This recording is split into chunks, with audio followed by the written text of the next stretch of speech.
installment because there's, a lot of people taint the man, a lot of people don't understand the man, a lot of people classify this man. So I was going to give you a little bit of personal intake and insight about Prince and his insight as far as religions and cults and just basic knowledge that he was attempting to pass on through his music.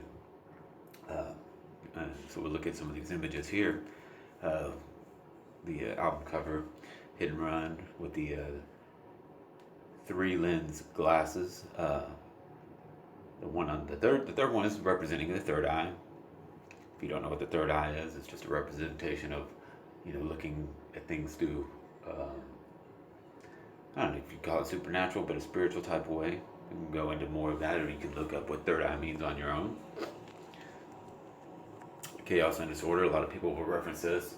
A lot of people will say that, oh well, it's its eye. It's the eye represented, the eye of Horus, the Illuminati eye, and but this does represent is that he was in the Illuminati when he discovered that he was a participant in an ongoing system. He decided to, and he really didn't have that much control as he thought. This is at the point in time in his career that he decided that he didn't want a part of that. He tried to sever the ties, which it was a battle, but he finally did it. But this album is to represent, uh, the breaking of the record, the breaking of the ties to the Illuminati. Um, the title Chaos and Disorder is to represent what the Illuminati was bringing to the table. The gold footprint is him stepping on it, shattering it. Uh, and the gold color represents money. That money wasn't the issue. That his spirit was more important. And of course, you see the blood there, that rust-colored liquid. That is actually blood, which he was walking away from all of that stuff that he was kind of lured into. It was his attempt to get away from the norm of what the system was trying to do. So, again here representing the third eye. Also, that's a dot that is represented by a lot of Hindu and Indian cultures. So he was very intelligent, very spiritual. Okay, he was very diverse as well. At his core, being a Christian, he was raised as a Seventh-day Adventist, um, and later came on board for the Jehovah's Witness, which I believe that there are some fallacies, but I'm not here to judge because I don't know, never been one. So let's take a look at some of the lyrics. Who's gonna save us when them spiders get next to you, spin their sticky webs around? What you do? We got to safeguard against the forked tongue. The forked tongue is representative of a serpent or reptile, okay? And the treasury of the wicked one, okay? So this could be interpreted in several different ways. It could be representative of Satan, which is figuratively like the basis of it. So the keeper of the evil would be the wicked one, okay? But it also says, and the wicked one, which leads me to believe that demons or whatever, it's something separated from the wicked one, because it's when it says and, it's in inclusion as well of. So he knows that there is some serpent evil, reptilian possibly could be. I don't that but it is against evil, and in the Bible, it first represents Satan as the serpent in the garden. So also referenced here is there would be streets of gold. Okay, he's not talking about gold as in money or a currency. He's talking about spiritual, the gates and the roads in heaven. That's where it says in the description of the Bible of heaven, streets of gold. So you see like stuff like Wizard of Oz and all these different little things that refer to streets of gold. That's a reference to Bible if you're not aware. Okay, it's in the Bible. It's biblical. Okay, we were meant to live together underneath the sun. I can't think of nothing better. Don't you want to come get on the boat? This is also in a reference to Christianity, where it says every creed, every color, harmony, unity. Uh, it's also a reference to the ark. Get on the boat. When impending disaster comes upon the earth, if it were to come again, in the Bible it says that He will never put flood upon the world again, whatever, wipe out the human race to the scale that He did, and that's what Bible reassures us and gives us a rainbow as a representation of that promise that He won't do that. Okay, now that's not to say that demons or the evil ones or whatever would not come to do that. Okay, but in the Bible it says that God will not allow us to perish under His command in that magnitude ever again. Okay, another thing that you can tell that this is a Christian, based in Christianity, is the Hallelujah at the very end, which is out of the Bible as well. Okay, this is the song "I Would Die for You." Okay, this is 100%, no doubt about it, one of the most influential songs for me personally. What you have to do is really kind of take yourself out of the perspective of this being a romance song or being a plea for a romantic endeavor or, anything, other than a first person plea from Jesus Christ. You have to look at this as it was Christ speaking to you. This is one of the smartest things and one of the coolest things, really, that He did, is that He actually, and you might interpret it as being conceited. It was just another artistic way to get you to think of Jesus Christ, okay, and what He's done. So if you look at it like this, in this perspective of it's Christ speaking to you, you'll have a totally different interpretation of this song. I'm not a woman. I'm not a man. I'm something that you'll never understand. Okay, so He was flesh with God within. Okay, He was the Son of God. I'll never beat you. I'll never lie. And if you're evil, I'll forgive you by and by. Okay, that's what Christ came to do, was allow us to have forgiveness without going into the tabernacle. Okay, without having to have a mediator, so to speak. So there's the forgiveness part. I'm not your lover. I'm not your friend. I'm something that you'll never comprehend. It's nothing tangible. Okay? No need to worry. No need to cry. I'm your Messiah, and you're the reason why. Okay? It doesn't get much more simpler than that. Jesus is your Messiah. He might not be your Messiah, but, You're just a sinner, I am told. I'll be your fire when you're cold. I'll make you happy when you're sad. I'll make you good when you are bad. I'm not human. I'm a dove. I'm your conscience. I am love. All I really need to know is that you believe. And that's really the core of the situation. And most people struggle with is that they can't believe with the untangible, the spiritual. But you will. You believe in something that you don't see. You believe in something, half the things within of what science tells you. I mean, so, it's just, He's not human. He's a dove. And the core thing that Jesus spoke of was love. Okay? So now we'll go on to another song. This is How About You? A lot of these things are little bitty inserts. You have to know Prince, you have to know the lyrics and the tone in which he said them to actually understand and catch it. Okay, meet me early morning in a fourth dimension plane, astral traveling hottie. Okay, so there's the acknowledgement of a fourth dimension, astral plane. So he was aware of a spiritual world, whether you want to call it the astral plane, ethereal plane,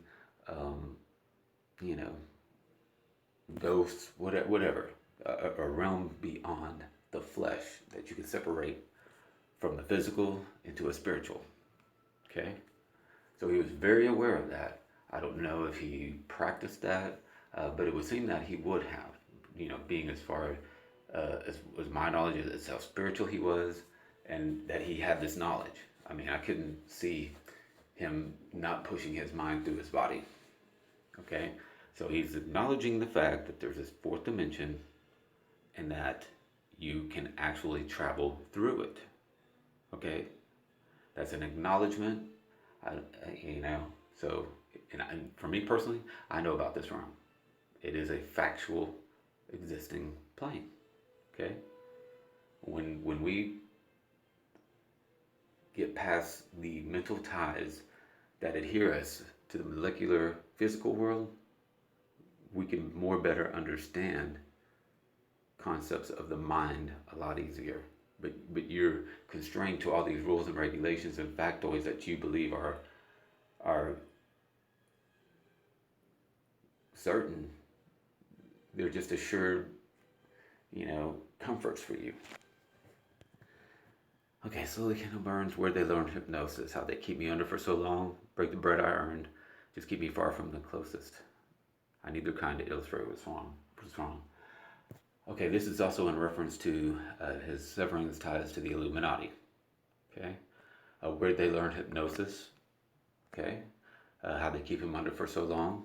Okay, well, one of the things that they like to do in media and with rock people and movies and people like that is they like to throw things at them like money, women, sex, drugs, even, just whatever what will keep them within a realm of their control, which will keep them in a sense hypnotized. And they actually do some hypnotizing with MK Ultra techniques and stuff like that. Okay, if you look, I mean, I can watch a movie now and I can tell you who is inadvertently controlled. Okay, and it's not so much some of the major stars. I'm talking about like walk-on people. That you can just see it in their eyes, and you can just see it how they make their presence. They were born and raised into a situation and controlled from a young age to be positioned to manipulate media, manipulate society, and that's where we're at, folks. I mean, I'm just telling you. And Prince was one of those guys that was part of the cognitive machine for the bulk of his material. And unfortunately, the bottom line was that sex and controversy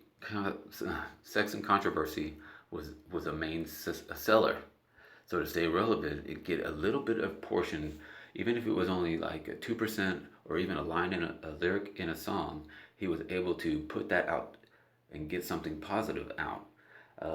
Where it's the one thing where it's the good outweighs the bad, or the fate of the many outweigh the fate of few. He was trying to get stuff across. And another thing that I can tell you is that anytime you hear the sound of thunder in any of his albums, that's a representation of God. Like in this, there's a little in the Emancipation Disc 2, there's a little space between right before Holy River, where he's like, no, I mean it this time. Yeah, I want to get with you. And you hear thunder. And no, it's not like that. That's a representation of him actually speaking with God. Okay?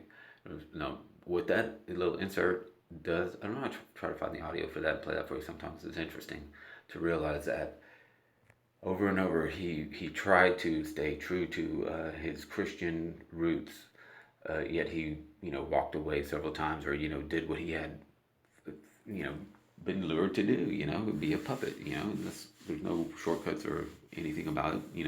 If you're an artist and you make some really funky stuff, even though it's sexually overt, you might just go ahead and put that out to sell records, or it just might be a good song. You might not agree with it. There's plenty of stuff where like you can go through a lot of interviews where he's talking about other songs. He's like, that I don't even care. He's like, I'm worried about the new stuff. So. This is also an interesting song. This is from a song called New World. Represents, where we're at as far as society and how we interact with one another. When you want to find some isolation, but the tracker you got from vaccination keeps playing, you'll never walk alone. They're always listening, especially on the phone. Let me tell you something. This was in 96. This is 20 years ago. And we just found out about all the NSA stuff. I mean, he has known about this. Most people have known about this for quite a while. but he was putting it in his songs 20 years ago. That's 20 years ago, folks. 20 years ago. Okay? And talking about putting a tracker in that's talking about a chip, an RF chip that has been talked about, as far as, keeping up a population. You can use it to have, keep currency on or whatever. He's talking about stuff like that, okay, where they actually uh, put in some type of nanotechnology into your body during the vaccination of when you're born. And who knows, they might have already implemented that. They might have already implemented that. I mean, I didn't see it when my children got vaccinated. Now, I saw the boosters, but I didn't see the initial one at birth.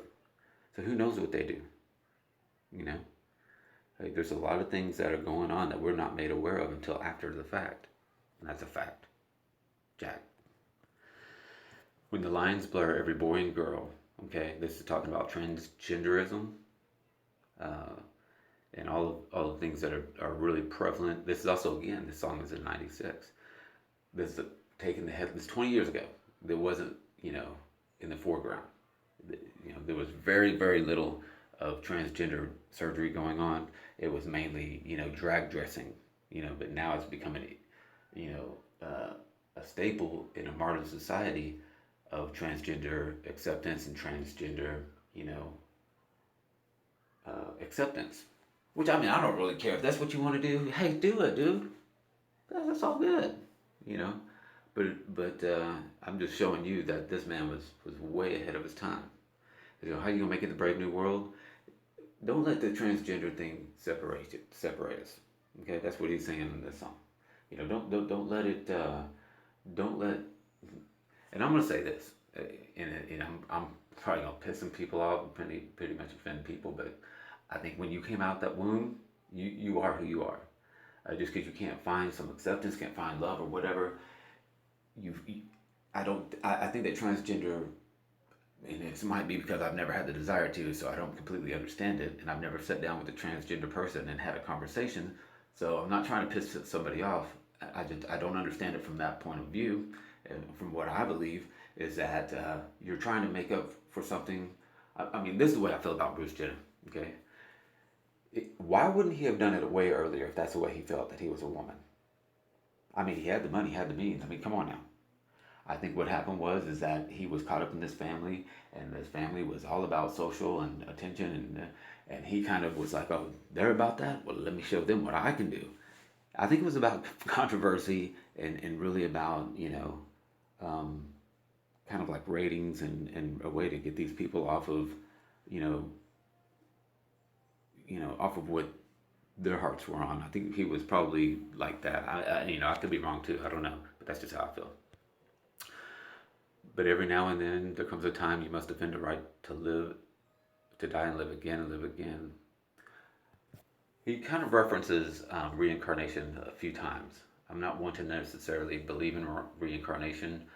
But then again, I don't know. I haven't died, and any knowledge of reincarnation has been kept if I have. So, um, again, this is something that I think was theorized and he explored. I can't necessarily agree with it, but I'm sharing with you his perception on things. They now fall into the resistor's dream. They built a digital garden, or so it seemed. Okay, this is off the Rainbow Children album.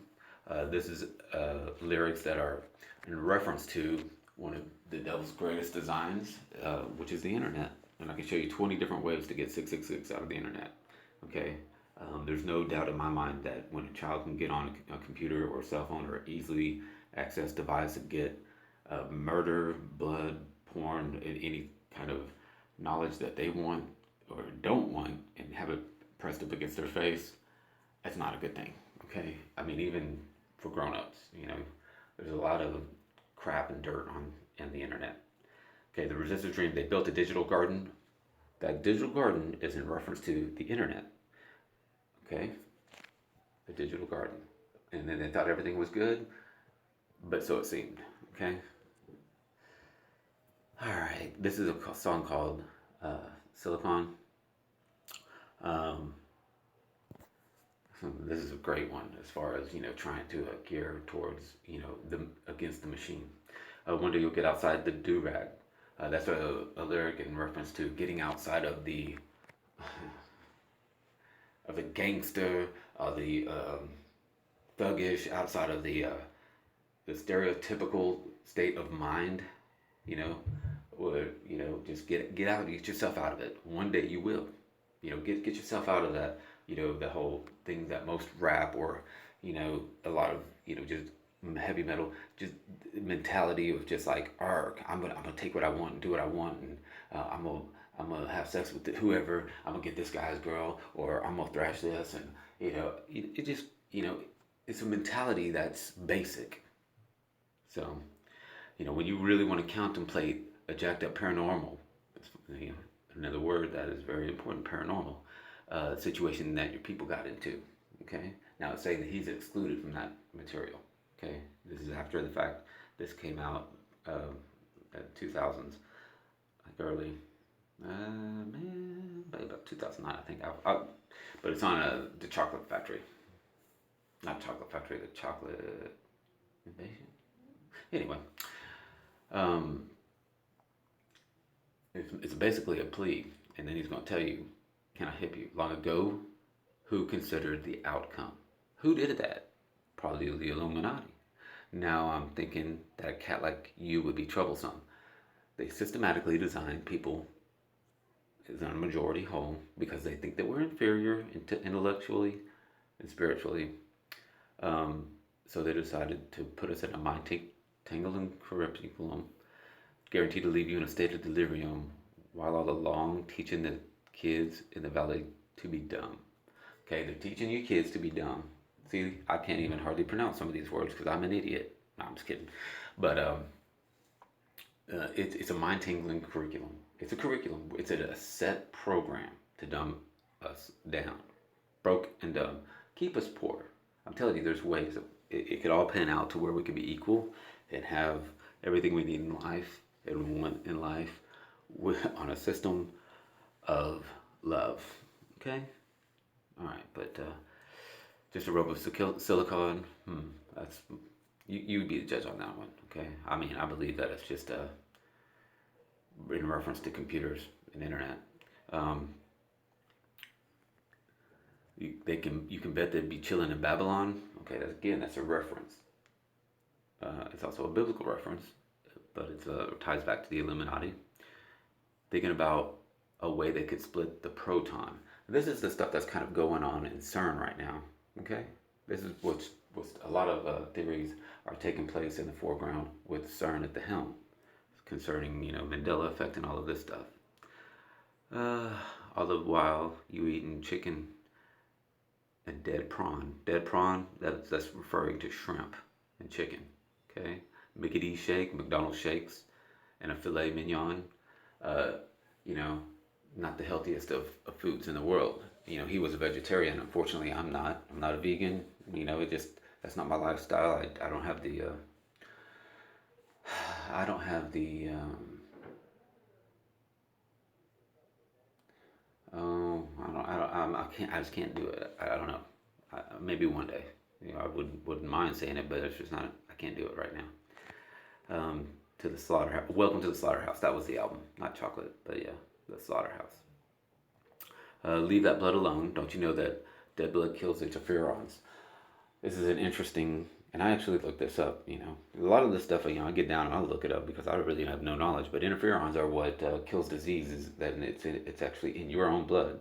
So basically, what it's saying is that when you eat dead blood that is not fresh and like flowing, you're basically killing interferons, which inhibits your ability to heal and properly function. Okay. So it's making the immune system victim to wear upon. Any known virus can boot up and log on. www.ucom. Obviously, www.ucom. That's all. That's talking about you, as in YOU. How they can give you a virus such as AIDS or whatever they want, and your body's immune system is deficient, so deficient that it won't protect against it. Well, as far as AIDS go, I don't know if that really, that affects your immune system too. So, Uh, what if half the things ever said turned out to be a lie? How would you know the truth? How if you were given all the answers, would you stop to wonder why? How did you know the truth? Okay, that's because we live in a deceitful world. Many things are kept from us. Many things are being deceived. Um, from my own personal standpoint, I don't believe we've ever been to the moon. One of the things Prince spoke about was like chemtrails. That we had presidents before our, George Washington, who we are told was the first president. So there's plenty of things there. It's just trying to just give you a little chip, a little tap on the shoulder saying, what if half the things ever said would turn out to be a lie? How would you know the truth? How do you know what happened in history when, 1,000 years ago? You weren't here. You weren't there. Neither was I. I've never been to the moon. How do we know we can go there? Just because somebody said so and showed you a picture? I can show you make a picture and make a story. But until we are unequivocally without a, for me, I'm a hard sell. I'm a hard sell. I have to see it, touch it, taste it, all that stuff, man. I've got to, get in there and really, verify. I need verification. Well, it's hard to verify history, especially, it's real hard, especially with like photo, video, implementation of CGI and all that. I don't trust a whole lot of stuff.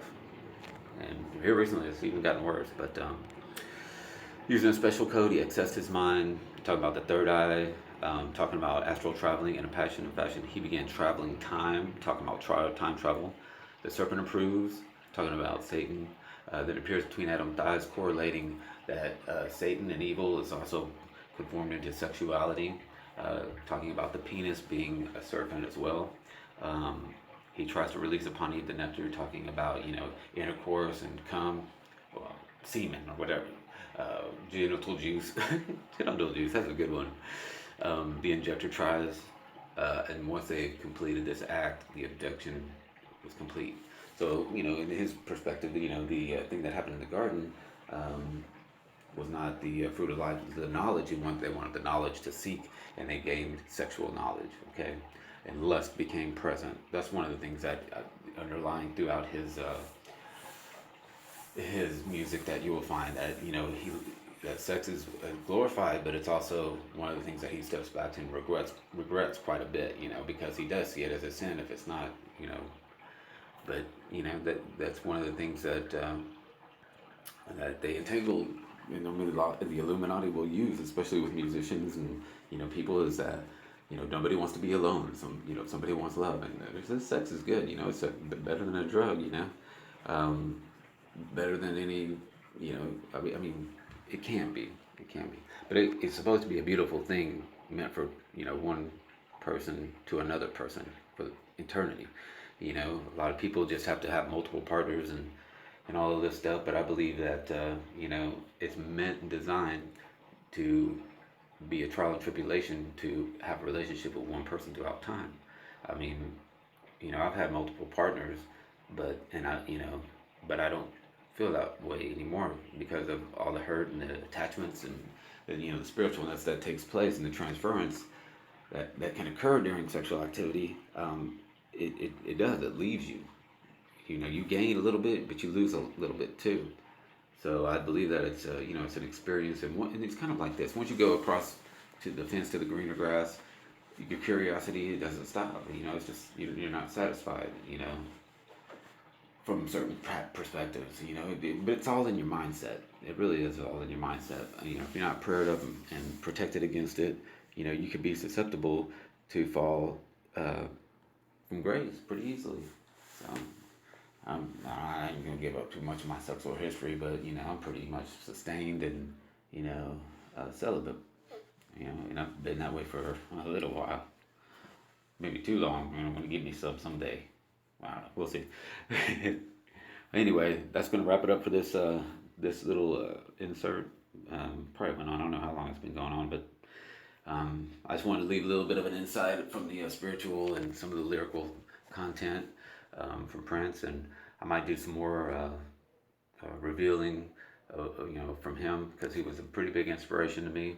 Hopefully, this will put a little bit of information in your pocket and help you out in your travels.